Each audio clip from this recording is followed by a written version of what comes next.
Bakit ba kailangan magpihit? Sayang din naman ang forma. Lagi namang may sisingit tuwing tayo'y magkasama. Bakit ba kailangan urusan? Kung marami namang nag-aalala sa'yo. Uupo na lang at aawit, maghihintay ng pagkakataon.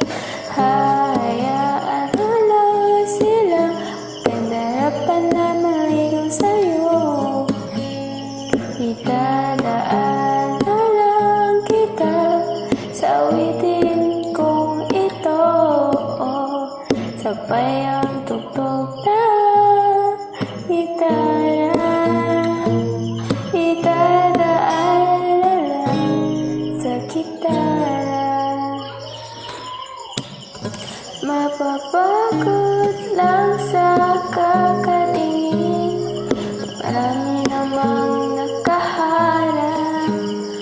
Aawit na lang at magpaparinig sa lahat ng aking nata.